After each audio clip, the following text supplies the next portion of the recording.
Bienvenidos y bienvenidas a Charlas que Acercan, el podcast de Acercar Psi. Un espacio para charlar de lo que nos pasa sin vueltas y sin palabras difíciles. Charlas simples sobre temas complejos para la vida real. Hola, buenos días, bienvenidos y bienvenidas a un nuevo episodio de Charlas que Acercan. Yo soy la licenciada Andrea Comesu, soy psicóloga y la directora de Acercar Psi. Y hoy vamos a estar charlando con la licenciada Martina Urdirós, que es profesional de nuestra red, de un tema que realmente se van a dar cuenta que nos convoca a todos, ¿sí? Es algo que nos pasa a un montón de personas, que lo experimentamos en el trabajo, no sé, en la facu, en nuestra vida personal, y que por ahí no sabíamos hasta hoy que tiene un nombre y que se llama el síndrome del impostor, ¿sí? Así que bueno, haciendo un poco esta presentación, Martina, si querés contanos hoy por hoy a qué te estás dedicando y ya puedes empezar a contarnos también un poquito sobre este tema. Bueno, ¿cómo estás, André? Gracias, un gusto formar parte del ciclo de charlas. Soy psicóloga, me especialicé en psicología organizacional y del trabajo y actualmente también estoy haciendo clínica. Y bueno, esto que traes me pareció un tema muy interesante para que conversemos, porque justamente el síndrome del impostor es algo que nos atraviesa a todos, por eso me parece importante hacer como una distinción entre que no es quizás una patología que podemos encontrar en un manual como de diagnóstico, ¿no? No lo vamos a encontrar en el DSM, sino que es un fenómeno justamente, o un patrón, podemos llamarlo, sobre pensamientos e interpretaciones, ¿sí? Por eso es algo que nos atraviesa a todos y puntualmente tiene que ver con justamente un patrón de pensamiento donde nosotros creemos que no merecemos estar en el lugar en el que estamos, ¿no? Básicamente, esa sería como muy breve la descripción del síndrome del impostor. Bien, es esta cuestión de no sentirnos capaces, ¿no? Bueno, ¿de dónde surge este concepto? Bueno, para entender un poco el origen, tendríamos que remitirnos al 1900, para ser más exactas, 1978, que dos psicólogas estadounidenses, Pauline Clance y Susan Imes, empezaron a hacer estudios y a observar puntualmente en un grupo de mujeres académicas y exitosas, ¿no? Profesionales. Pensemos también en ese contexto, cómo esto repercutía para estas mujeres, y lo que empezaron a observar estas psicólogas es que ellas no se atribuían a sí mismas los logros que habían obtenido, ¿no? Eran mujeres exitosas, pero consideraban que no merecían estar en ese lugar en el que estaban, sino que habían alcanzado esos lugares porque alguien había sobreestimado sus propias capacidades, ¿no? Es decir, el mérito de ese logro, de ese lugar en el que ellas estaban, no era propiamente de ellas. Lo que después se descubrió es que en realidad esto no es algo típico únicamente en las mujeres, sino que esto nos atraviesa a todos, como decíamos al inicio, ¿no? Y hoy quizás hasta el 70% de la población sufrió o sufre a lo largo de su vida alguna vez el síndrome del impostor. Uh-huh. Bueno, está buenísima la historia, ¿no? Como conocer un poco en dónde aparece esto. Y digo, y como decías vos, bueno, hay muchas personas que se van a sentir identificadas, ¿no? Que van a empezar a poder reconocer alguno de estos rasgos. ¿Cómo suele aparecer, por ejemplo, en la vida cotidiana? Bueno, lo podemos identificar como pensamientos, ¿no? Como esta voz interna donde uno quizás recibe ante alguna situación puntual, como puede ser algún nuevo desafío, algún cambio laboral, quizás empieza como a pensar, che, no sé si voy a estar a la altura, tuve suerte, fue casualidad, van a darse cuenta que no soy tan bueno como creen, ¿no? Como pensamientos y como esta voz interna quizás aparece como en el día a día, este síndrome.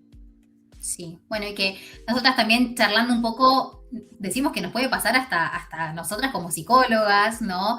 Por ahí también en estos momentos en los que, bueno, empezamos a tener los primeros pacientes, ¿no? Bueno, vamos a estar a la altura, voy a poder hacer algo al respecto, realmente voy a poder ayudar, ¿no? Y es como uno va también identificando sus logros, ¿no? Y cómo vamos interpretando los objetivos cumplidos, ¿no? Y que creo que acá se arma algo interesante y es pensar un poco que esto aparece cuando estamos creciendo justamente, ¿no? Cuando vamos logrando cosas.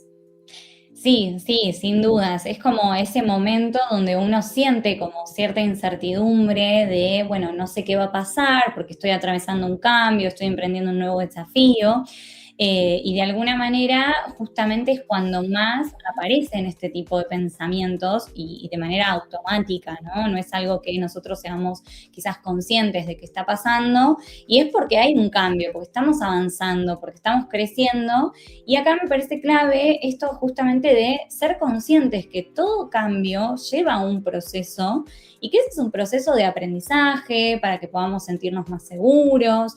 Entonces, respetar de manera consciente ese proceso de aprendizaje va a hacer que disminuyan estos pensamientos automáticos que quizás constantemente nos están remarcando que, bueno, no estamos preparados, pero porque estamos aprendiendo a llegar a ese momento en el que la persona que o nos incentivó a eso o mismo por decisión propia decidimos llegar adelante ese desafío, es porque realmente lo podemos hacer. Simplemente tenemos que poder ser conscientes de que hay un proceso hasta llegar al resultado que por ahí uno espera, ¿no? Eso es clave para mí. Bien, bueno, y me parece interesante también, ¿no? Esto de la concepción, vamos a decir, del proceso, porque uno cuando va haciendo cosas nuevas, tenemos que introducir también, yo digo, la falla, la falta, ¿no? Ir entendiendo que probablemente mientras vayamos aprendiendo a hacer determinadas cosas, vamos a fallar, nos va a ir mal, ¿no? Y eso también es parte como para entender un poco, ¿no? Y no quedarnos en esta cuestión únicamente del objetivo logrado, ¿no?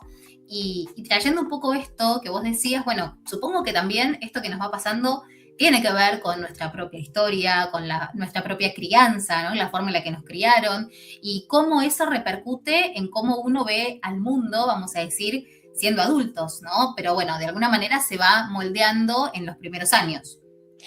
Sí, sí, a ver, nuestra crianza es como las experiencias tempranas, son las que primero van a moldearnos y de alguna manera, bueno, puede llegar a generarse como cierta tendencia a que este síndrome sea más usual en algunas personas. No quiere decir que esto sea así, pero tiene mucho que ver con nuestros cuidadores, si en la infancia quizás tenían ciertas expectativas sobre, bueno, nosotros, ¿no? Siendo como quizás esto de tenés que ser el mejor, ¿no? Recibir este tipo de comentarios siendo niños, o te tiene que ir muy bien, ¿no? Tenés que ser exitoso. Eso genera como cierta expectativa y exigencia, o quizás en la crianza cuando un logro estaba asociado a un resultado, ¿no? Esto tiene que ver con, bueno, buenas notas, que te vaya bien en el colegio, quizás ahí hay como este mensaje de que el desempeño está en relación al resultado obtenido. O quizás también esta comparación, ¿no? Que a veces generan los cuidadores, los padres, madres, entre hijos, ¿no? Como, bueno, tu hermano es el inteligente, vos sos el creativo, ¿no? Y ahí hay como cierta etiqueta en la que queda encasillado cada niño, y bueno, en la adultez, como vos traes, lo que pasa es que se activa frente a distintas situaciones esta situación de, bueno, sentir miedo de no estar a la altura de esa expectativa o de ese rol, ¿no? Y un poco ahí es donde se pone en juego el síndrome del impostor. Sí, como si tuviéramos que ir a responder, ¿no? A esa etiqueta. Y se me ocurrió un ejemplo, yo ahora tengo muchos ejemplos, digo, desde que soy madre tengo mucho ejemplo mundo mami, ¿no? Pero pensando en la crianza respetuosa, que hoy está muy en auge, ¿no? Este concepto, para pensar justamente en el proceso, ¿no? Antes por ahí, no sé, si uno de nuestros hijos nos traía un dibujito, uno decía, ay, qué lindo, qué linda que te salió la casita, dibujás re bien, ¿no? Y decíamos algo así. Y tal vez hoy lo que tenemos que buscar es poder decir algo como, bueno, mira qué bien, cómo te esforzaste, trataste un montón de hacerlo, ¿no? Más que no marcar una cuestión que sea justamente el objetivo logrado, ¿no? Y que no quede todo en una cuestión medio resultadista, ¿no? O exitista, porque si no todo el tiempo estamos yendo a buscar algo, ¿no? Y si en algún momento no lo conseguimos, estamos como con una frustración también constante. Y bueno, y ahora que dije justo esta palabra del éxito, ¿no? Pensaba que esto del síndrome del impostor también le puede pasar a cualquier persona, ¿no? Incluso a personas que son exitosas en su vida. Sí, sí, totalmente. Es que en realidad justamente esto que vos traés, ¿no? De este ejemplo por ahí con tu hija, que tiene que ver con no fortalecer el tema del logro en sí. ¿Y por qué desde ese lugar? Sino porque también dar lugar al proceso, que es lo que decíamos antes, pero también entender que personas que tengan muchos logros en su vida y muchos éxitos probablemente también puedan llegar a sentir en algún momento el síndrome del impostor, porque no está asociado al logro, sino a la interpretación que uno hace del logro, ¿no? Y ahí es donde entra en juego todo este esquema de pensamientos automáticos, o sea, depende cómo yo interprete lo que es ese logro, lo que se representa para mí y cómo lo alcancé, bueno, va a ser lo que me va a suceder en relación a mis pensamientos y a cómo lo voy a habitar, ¿no? Ahí está el tema, en cómo interpreto ese logro más que el logro alcanzado en sí mismo. Bien. Bueno, a ver, ¿y qué conductas puede tener una persona que sufre el síndrome del impostor? Bueno, pensemos quizás dos conductas que pueden evidenciarse bastante. Desde la psicología cognitiva conductual podemos pensar en quizás un exceso en la preparación, ¿no? Como una persona que va a enfrentar quizás una reunión difícil, se prepara mucho tiempo antes, varias horas, o si pensamos en un entorno de trabajo laboral respecto de una oficina y hay que enviar un correo electrónico, bueno, estar mucho tiempo revisando el correo electrónico antes de mandarlo. Y si no, la conducta que puede también aparecer es como lo contrario, ¿no? La procrastinación, esto de dejar para último momento la tarea que tengo que hacer, porque justamente aparece este temor de no hacerlo bien o de no estar a la altura de esa tarea. Pero así todo, cumpliendo esa tarea a último momento y habiendo logrado un buen resultado, las personas no se atribuyen ese mérito a sí mismas, ¿no? Aparece de vuelta esto de que lo logré porque tuve suerte, fue casualidad, alguien me ayudó, ¿no? Como, bueno, estas conductas son como las que se pueden llegar a evidenciar. Sí, como si nunca nada alcanza, ¿no? Hagas lo que hagas, esté hecho perfecto o no, igual tenemos No esta alcanza. Sí. sensación, ¿no? Y pensaba, ¿se te ocurre alguna estrategia o algo que puedas compartir a quien esté mirando y que por ahí tenga alguna de estas características para ayudar un poco a transitar, ¿no? Estos momentos, estos pensamientos? Sí, a ver, siempre está bueno y esto también desde la red lo recontra fomentamos, que es si alguien se siente como identificado o realmente cree que quiere trabajar esto porque lo siente, primero obviamente buscar un acompañamiento o ayuda de un profesional de la salud y después sí pensar ciertas técnicas que a veces pueden llegar a sumar en el día a día, ¿no? Como por ejemplo, puede ser hablar esto con alguien, ¿sí? Tener una red de apoyo, amigos, familia, porque uno al hablarlo de alguna manera alivia como esa carga, ¿no? Que uno lleva y además también empieza a compartir y se da cuenta que quizás no es la única persona a la que le pasa, ¿no? Como que cae esta creencia de que, bueno, me pasa solo a mí. Bueno, no, puede ser que a otros les suceda lo mismo. De hecho, todo lo que venimos hablando son cosas que nos atraviesan a muchas personas, incluidas nosotras.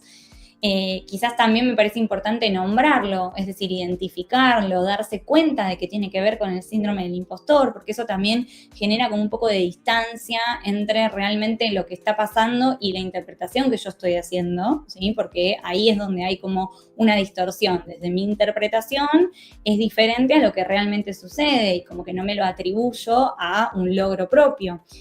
Después, quizás esto de, bueno, poder registrar estos logros, ¿no? De alguna manera eso es sumamente clave, porque si yo empiezo a romper con este sesgo que tiene nuestra mente de siempre ver como el vaso vacío, ¿no? Como esto de, bueno, lo que salió mal, como que es lo que uno más recuerda, bueno, empezar a registrar pequeños logros son como avances donde yo le empiezo a enviar señales a mi cerebro de que hay cosas que sí hago y que las hago bien y que las puedo lograr yo, ¿no? Y romper un poco con ese esquema de pensamientos lleva a justamente darnos cuenta. Creo que estas técnicas para aplicar en el día a día son espectaculares y recontra pueden sumar. Sí, son recontra útiles, me las llevo. Creo que me voy a empezar a hacer alguna de estas cosas. Así que bueno, nada, Martina, realmente muchas gracias por acompañarnos, ¿no? También por ayudarnos a poner en palabras algo que muchas veces se siente como en silencio, ¿no? Uno no habla tanto de esto. Así que bueno, y también gracias por estas herramientas, ¿no? Para que uno pueda ir justamente mirando estos pensamientos con un poquito más de distancia. Así que bueno, si esta charla les resultó útil, pueden compartirla con alguna persona que consideren que les puede servir. Saben también que si algo de esto los atravesó, también pueden buscar un acompañamiento psicológico, pueden encontrar profesionales en la red de Acercar, porque justamente nosotros trabajamos para acercar la psicología a la vida real, ¿sí? Así que bueno, nos encontramos en la próxima charla, ¿sí? Porque también hablar es una forma de acercarnos. Chao, Martina, muchas gracias. Gracias a vos, André, un placer formar parte. Nos vemos. Gracias por estar del otro lado. Nos vemos en el próximo episodio de Charlas que Acercan, el podcast de Acercar Psi.